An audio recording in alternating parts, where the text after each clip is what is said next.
Donc, alors, tout ça, l'équipe Mongo Boye, tout ça préparé sur l'album comme les attentats. Si on a attentat, on a ce qu'on fait les raillés. Attends, Eric, tout ça c'est bon, mais Moutouni, on a le Jack, Joker Mongo Boye, où il y a Robin bien, à Royer Mbappé bien. À la peine, moi, aspect banine, voilà. Bon, on a pas qu'il fallait déjà, mon copine, on a Kibinda. Ils avaient déjà somme. En plus, on a eu talent, on a eu un talent latent. Parce que tu es dans le studio, on a dit, ah, en plus, on a talent, respect, on a eu dans le Karawana, on a dit, ah, bon, l'homme qu'il me faut, c'est celui-là. Tout au 5 ans, on a dit, tu es sans car, on a croisé. Vous allez remarquer dans le quartier latin, Bamisien, Babi Maratin. Est-ce que depuis le quartier latin, et c'est créamment, Misien yango ya quartier latin obino bobi que non au misien ya kofelo mide ye muta sala succès lelo ye muta sala actualité lelo ye muta sala honneur ya musique congolaise. Rien que fallait pour pas. Et comment ma wapi que non moi na musala azana droite un jour à comme patron. Aucune émission au fallait pour pas aller kana TV pour na aloba que non Kofi Azamabe Kofi Azamotumabe. Il dit toujours, viens mon pas au respect. Combien des artistes et musiciens au baleka na quartier la te ba finga Kofi. Ba soleil wanga ba finga Kofi. Suzuki ko tu kolobate. Jordan kusa ko ta finga Kofi on me de bino moko boyebi. Sauf fallait un chef d'orchestre. Parce que bando tire chef d'orchestre avant de répondre on a ba cœur tout ça yo ça ben non, il faut quand même honorer la personne. On a quand même chef d'orchestre ça y est, tu vois. Tant qu'on travaille dans biso même par rapport à l'image dans mon gars ils a bien été que mirage vraiment qu'il fallait avant d'aller à assaut fallait travailler lead fallait répondre à cœur la blonde c'est simple à expliquer tu vois ça marche comme ça dans une entreprise la hiérarchie faut respecter bateau comprendre même quand on a une locative à Swazana à l'époque on a eu car à Swazana et on a loué l'anzimona attends à son coup tu avais 17 ans la quartier latin. Ça me gêne pas. Bon, c'est clair l'explication selon yo mais ça que Bando yembango mais Bando. Tenga mana tika la vraiment te. On a bena binda basi olimbisa te. On a flatterie. Depuis qu'il fallait à 16 mais binda basi kotana yemsa mirage avec la flatterie. Bon banda ko sal faire azan a raison faire là-bas que non koflo mide azan eloko ya ko proposer batuté. Mieux vaut abeta ba remix akala. Aujourd'hui on donne raison à faire rigolo. Moi, j'ai été vu dire à la télé que ce que Kofi fallait à Kundaï. Et toi, si viennent avec que ceux qui pour Kofi Ngam au Kundaï, ça démontre qu'il y a de l'estime au rôle de la au rôle de la famille dans Kundaï. Il y a une zone de question. Après la sortie médiatique, le corps est bien, non bien. La minute aux okanisani. Pour le but le moins bien, à mata qui tombe ou yembanaïka. Mais pour nga mindi makena la musicien funa yemba na ete tange na una yembi nete na komindi mandeni seke undima ngate parents nyonso alukaka bonheur ya mwana na ye parents nyonso alingaka vie ya mwana ekende liboso parce que honneur na ende yango wana et comment makeno soki mutalaka mutamusano azana droit ko bonga na vie te mutu nyonso tu na vie azaka na parcours na ye ba chrétien baloba ke no alokotaka moto na se atombole likolo pona ko lakisa grandeur ya kibonzambe ke no nzamba azanzambe azwaka mutu na neya akomise mutu na tina yango na bomo na carrière fali et qui ne toujours liboso tozolo bango chaque jour fali aza ya nzambe fali aza ya nzambe. Heureusement que maintenant calendrier les paroles s'envolaient. Maintenant, na image na yo etikali. Kutu eleki kutu papier.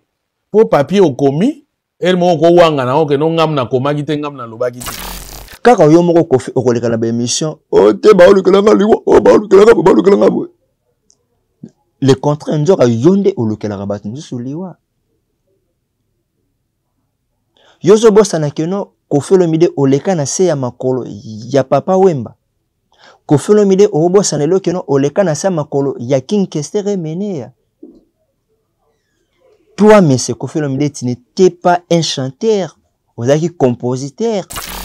Parmi les grands chanteurs, Yamboka Kongo Soyoka, placé monsieur Kofi Olomide parmi les grands chanteurs. Chanteur Obino Bobenga danseur, Fally Ipupa abima meilleur chanteur na Congo na orchestre na yo. Mais tandis que ba chanteur bazalaka, mais danseur abima meilleur chanteur. On change pas l'histoire. Histoire ba changer rango te papa Wemba lobango déjà. Kofi lelo akomi ko fungola munoko akomi ko chambanga parce que papa Wemba baza su invité. Ba King Kester baza su invité. Banyoka longa batu balobaka na bango te.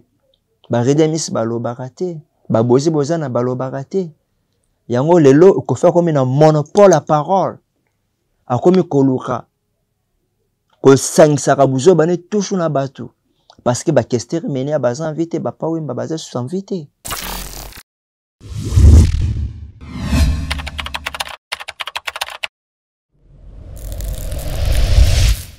Salut les chers internautes, bienvenue encore dans une nouvelle émission face aux caméras avec les réalisateurs de l'avenir, Abbé Mitterrand, bien François.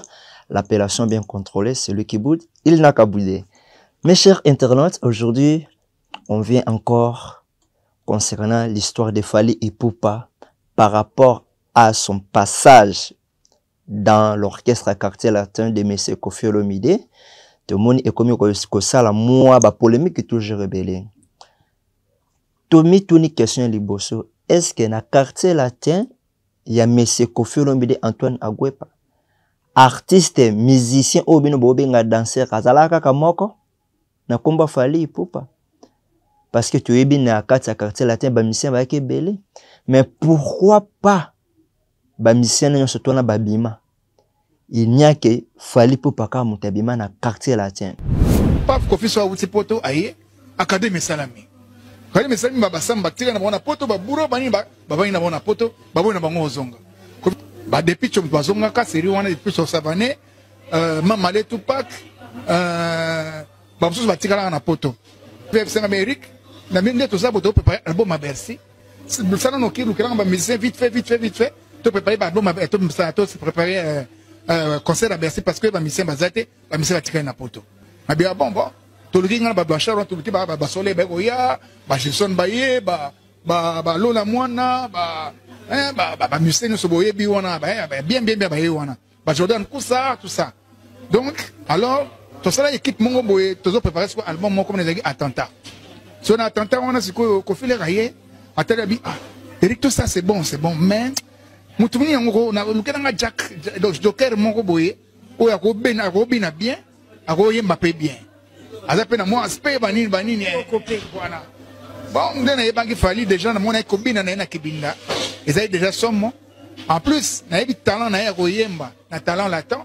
Parce que tu mène na studio na bi en plus na talent aspect na ile dans le karawana na bi dans to beta bakita na bi bon l'homme qui me faut c'est celui-là. Tout au sengioni et sengioni na bi te pesa encore car na grosoyer. Pas Fally. Après singa pa sipo jazz basilo moto na ba dossier. Na pesa mbote. Allez, toke to dire carpa et ça m'appelle jour on mazaï na biso toko tape Fally na palais azalaki na être tranquille, il a toujours été gentil avec nous mais c'est que non mutu na ndeni mo pa opena on a milito il faut okota mouvement OK, il n'a pas hésité bon naturellement ni azalaka quoi toko tena sope na mutu ka et pas mo pa wo si le lobe comme Fally il peut pas tous ces souvenirs na parole ya Fally Ipupa na droit chemin. Il avait bien dit, tu as vu déjà code de déverrouillage. Code de déverrouillage, parce que Koffi Olomide, il verrouillait ses artistes et musiciens pour n'aba bimater na vie. Pour n'aba comme ba patron le kola yete, pour n'aba comme ba patron ba lekaye na ki patron te. Oye Koffi Olomide akumisaka o ngande patron ya musique congolaise.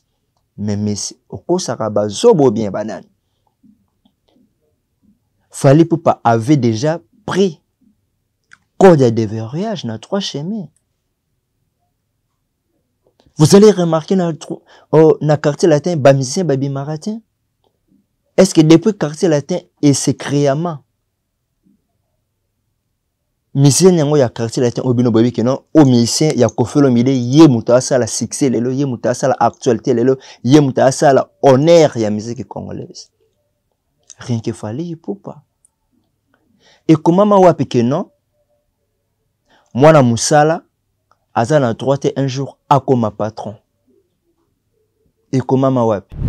À 11h précise que le convoi de l'artiste international congolais Fally Ipupa est arrivé au centre d'accueil et placement familial, communément appelé Pouponnière de Bamako, où il a remis une enveloppe pour soutenir les orphelins de la pouponnière.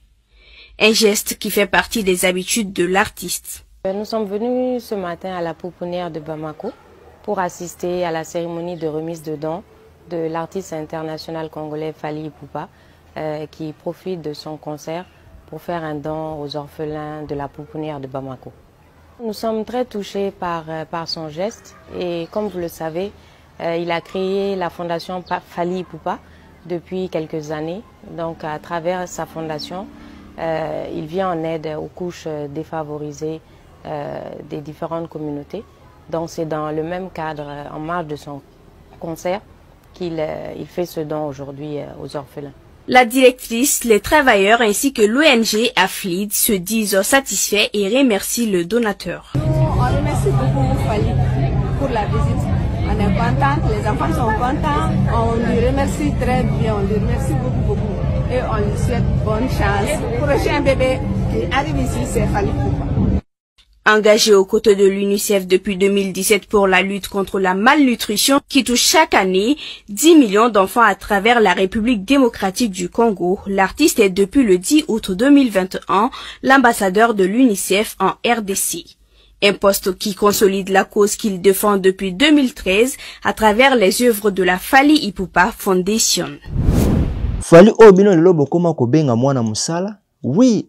Toroboya te, fala roboya nepete, azalaka mwana musala. Il était employé de M. Kofi Olomide, bien sûr. On ne les refuse pas. Mais aujourd'hui, Fally Ipupa yemo pas comme appelé employeur. Kofi Olomide azalaka patron na ye. Toroboya te, Fally pas roboya nepete. Aucune émission au Fally Ipupa aleka na TV pona aloba keno, Kofi azamabe, Kofi azamotumabe. Il dit toujours, viens mon pas au respect. Combien des artistes et musiciens au baleka na quartier la teba finga Kofi. Ba soleil wanga ba finga Kofi. Suzuki ko tukoloba te. Jordan kusa ko ta finga Kofi Olomide binomoko boyebi. Kon. Mais baluka ba attribuer que non fallait muta finga. Mais pourquoi bolenga toujours ko maquiller histoire, vérité? Vous prenez les fanatiques comme les imbéciles. Non. Nzembo atien na danger de mort. Biona asso, boando travailler na nzembo wana. To travailler ngai Fally asso. Tu boando bozaina no yona asso. Non, jamais. Et là non ça que beaucoup katé intervention non. Et on aime ça défaut na bango wana. À un moment donné tu peux respecter les gens, à un moment tu les dis mais ces gens ils se foutent de la gueule des gens, je préfère ne pas le respecter. Parce que thème ça un peu dans c'est tout petit ngambata. Tu vois, c'est-à-dire il faut que au petit nabiso va respecter si on dingue mo boy comprendre. Bon, peut-être à ça bananga avant mais depuis na nzembo wana jour ya ba benga na parler na ye pour répéter nzembo wana na kuti asso na kuti Fally et asso Fally za nzela ngaza côté na pétrole na comme avant ya na nzela mutu mutu na RNM ba benga pour travailler nzembo wana. Attends, na kuti quartier latin mbala moko. Déjà un attika opesa na nous tenter non quoi. Ngana ki pona accompagner bazaki trop amesana ba asso bani moi je venais en peine d'entrer. Na ki pona pesa un problème na miton côté mouvement au travail na moto ma ya te ba nzembo na mirage mon travail boso kete. On va bazana quartier la tebabi comment ça se passe. Na moto na bika ki non ba asso moto ba kende bani tu vois iba so ba fait déjà ba yebe bango makasi tu vois na boulot confirmation biso to yeko ya comprendre. Au bando travail on a asso. So Fally un chef d'orchestre. Parce que bando tire o tiki siko chef d'orchestre avant de répondre on a ba cœur tout ça yo ça ben non, il faut quand même honorer la personne, on a quand même chef d'orchestre ça y est, tu vois. Tant on travaille na biso, même nga par rapport à image na nga mon nga eza bien te que mirage mon que Fally avant de na asso, Fally asso travailler lead, Fally répondre à cœur. La blonde c'est simple à expliquer, tu vois, ça marche comme ça dans une entreprise. La hiérarchie, faut respecter bateau. Comprendre même quand on a une locative à Swazana à l'époque on a eu à Swazana et on a loué la nzembo na so attends à son coup tu avais 17 ans la quartier là attends Ça me gêne pas. Bon, c'est clair l'explication selon yo mais ça que Bwando yembango mais Bando. Tenga mana tika la vraiment te. On a pena binda basi olimbisa te. On a flatterie. Depuis qu'il fallait à succès mais binda basi kotana, il y a ce mirage avec la flatterie. Ils a flatterie peut-être pour moi mais non attends. Flatterie. Comprends? Eh, papa nanga, au moins assono a décortiquer banze mon quartier la terre tout que non vérité. Assono a décortiquer banze mon quartier la terre na. Ba monsieur belé wa kokati. Tu sais pourquoi so quel quartier la terre tant waso zali. Na répétition au coup ta assomo ta banze mba vie. Même na ba concert on souvient robot sans la parole. Asso aza interprète bon interprète na niveau mon robot ya. Na niveau mon robot, ouais, la flatterie. Mais le problème, c'est que nous avons plaisir, quoi, tout dénigrer, vous comprenez? Quartier latin, au binobo, comme c'est là que nos quartier latin, ils ont la orchestre, il y a des danseurs, les comment orchestre, il y a des chanteurs. Bon, c'est bien, à époque, il y a des danseurs, il y a des quartier latin, il y a des soleil, des fallé, des bourreau, des gypsum, des montana. Bon, on a na époque ya ba danseur obino bobengana ezakuti époque où ça la gloire ya musique congolaise mais depuis Sinzi aya obino bokomisa ngo orchestre ya ba chanteur bo se biso album ni ngo bino bobeta ezo ko accrocher banze munini bino bobeta et ça la succès boti ko bimisa awa ba remix ya banzembo eke wapi bo banda ko sal faire azan a raison faire le bac non koflo mide azan eloko ya ko proposer batuté mieux vaut abeta ba remix akala. Aujourd'hui on donne raison à faire rigola ataku to kimute mama bango eleka tozo comprendre te o kimute mama be ya V4 et comme na niveau ya kindoki 000 parents nyonso alukaka bonheur ya mwana na ye parents nyonso alingaka vie ya mwana ekende liboso parce que honneur na ende yango wana et comment makeno soki mutalaka mutamusano azana droit ko bonga na vie te mutu nyonso tu na vie azaka na parcours na ye.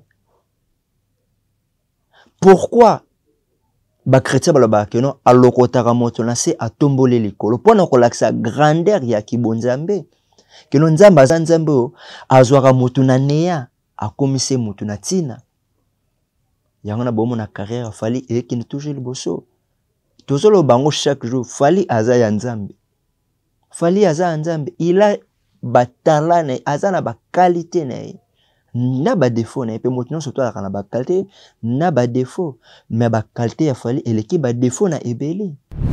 Je suis rwandais évidemment. Je suis rwandais évidemment. Je suis rwandais évidemment.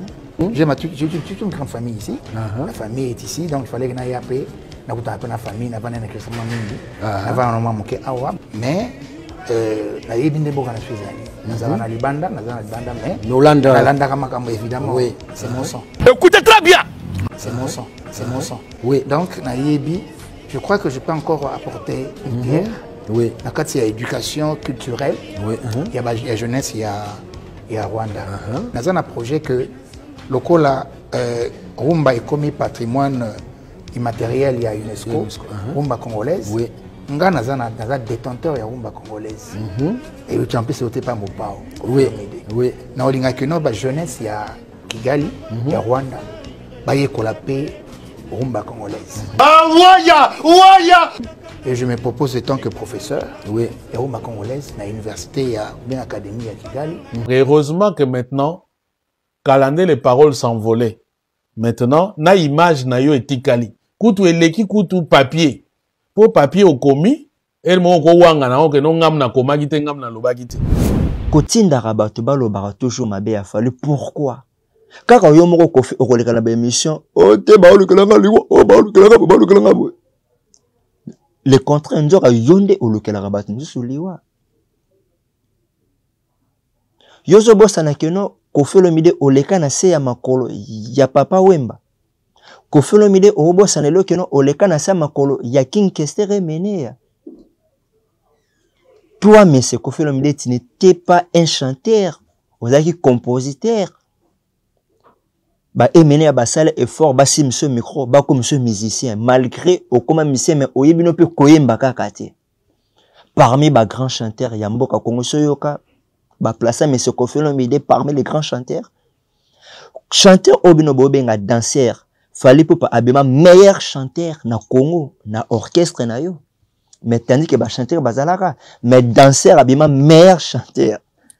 Peu de pas abima meilleur chanteur na histoire ya musique à Congo ti le loyo na 2025, mutabima meilleur chanteur azate. Seulement danseur Obino Bo traité danseur et mutabima meilleur chanteur. On ne change pas l'histoire. L'histoire va changer rangote, papa Wemba Lobango déjà. Kofi Lelo a commis ko fongola munoko a commis ko chambanga parce que papa Wemba baza sur invité. Ba King Kester baza sur invité. Ba nyoka longa batu balobaka na bango te. Ba Redemis balobaka te. Ba Bozi Bozana balobaka te. Yango lelo Kofi a commis na monopole à parole. A commis ko luka. Ko sangisaka buzo bane toujours na batu parce que ba Kester mené a baza invité ba pa Wemba baza sur invité. Lelo o yo moto bekino bozwaka comme danseur mais comment moto bozwaka comme danseur bo pesa ki opportunité ya koyemba parce que il avait son talent, parce que il avait ses capacités. C'est normal. Bobi sabso sko ba chanteur o bazala na quartier latin, chanteur ni nango ayemba nzembo lokola kokoko. Chanteur ni nango ayemba nzembo lokola éternellement. Chanteur ni nango ayemba nzembo lokola pharmacie. Chanteur ni nango asala ba solo vocal lokola fali. Chanteur ni nango amema ba nuance ya kotengama na quartier latin lokola fali. Chanteur ni nango asala ba dio na président na Kofi Olomide. Depuis quartier latin etikala orchestre ya ba chanteur. Boy c'est biso nzembo ni nango Kofi a self featuring na mise mogesa la succès. Seulement fallait poupa. Boyoka ekachaka. Effervescent. Boyoka esili. Boyoka epucha. Vous êtes très méchants, les Congolais. Ceux qui beaucoup la reconnaître grandeur, il y a collègues na binote, il y a amis na binote, il y a frères na binote, il y a ndeko na binote. Voilà comment les étrangers, ils sont en train de reconnaître la grandeur de l'artiste Fally Ipupa DiCaprio, la merveille, et le professeur. Kofi Karaye moko mutaloba falaza na ba nuance moko.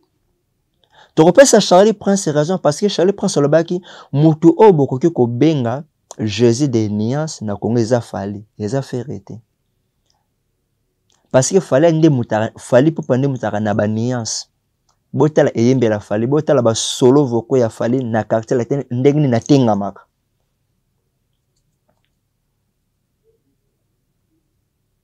Charlie prend sa raison. Gauloise. Et là, tout ça, les missions, ils allaient prendre au Bissa, ba billet zay belé. Ba billet si, ba billet zali belé. Pas ba billet si là, tout le monde a une salle, tout le monde a une Fnac, ba ou afficher yango même na ba page officielle ya artiste qui ba billet et si les ba billet ils allaient belé. Ba billet to somba maman, mais lentement. To somba yango to sisa yango, to les gata na deuxième date to les cas. Na date to ibatami o ba bimisa na bino après ING arena ko zali tourner héros américain incontournable donc les padres a aussi la tournée na ba poulet na ye na ba gaulois partout ko pesa mbela bo soma ba billet donc gauloise et là tout ça les missions ils allaient prendre au Bissa ba billet zay belé ba billet si ba billet zali belé pas ba billet si là tout le monde a une salle tout le monde a une Fnac ba ou afficher yango même na ba page officielle ya artiste qui ba billet et si les ba billet ils allaient belé ba billet to somba maman mais lentement to somba yango to sisa yango to les gata na deuxième date to les cas na date to ibatami o ba bimisa na bino après ING arena ko zali tourner héros américain incontournable donc les padres a aussi la tournée na ba poulet na ye na ba gaulois partout ko pesa mbela bo soma ba billet to ka merci. Tu es na lisolo ya fait regola par rapport ya ING arena ni oyo ba gaulois ba ko beta to lo bas ba gaulois boyo kaka soni to ko pesa ba tumso raison ndenge ba lo ba kino gaulois mayela zalaka te. Bino bozui salle ya ING arena oyo na capacité de ceux qui a plus de 15 000 places. Bozo réduire en ceux qui na capacité de 5 000 places na 6 000 places bocha makelele. Bozui sala batu bo diviser en plusieurs parties parce que bote ka ba billet. kaka bino moko boleka na bateva wa bozolo bakino bagolo bosomba babiezo teka mate bosomba bozi sala batu bo réduire. Pourquoi golo mayela zalaka te? Boza batu moko il faut boyo kaka soni ya koleka na TV bokumisaka papa Hervé. Comment le passé ya Fally Ipupa yango le comme lelo ba le présent na bino. Fally Ipupa beta selena, ça fait déjà 2 ans passés. Pe Fally beta on a capacité maximale, pe plein. Sold out. Mais bino bozu sala batu, bo division ngo to ebite na combien de parties. Pe vous êtes incapable ya koteka ba billet même. Vous êtes incapable à côté Kababiye. Arrêtons de faire la comparaison à tout moment. Il y a Fally na faire. Parce que c'est comme si vous êtes en train de faire la comparaison de la nuit et le jour. Il y a une grande différence, mes chers compatriotes. Il y a une grande différence. Il y a une grande différence. Torope sabiso lolo longo na héritier parce que héritier a commis kosala makambo a mieux que Ferregola. Héritier prend la place de Ferregola aujourd'hui dans la musique congolaise. Et on a beau remarquer bagola ba comment kosala sur fanatique quoi on ba comment kosala sur ba comparaison il y a Ferregola na héritier. Ba moni que non oui mutu ya pona bango ezande héritier sur Fally Ipupa te.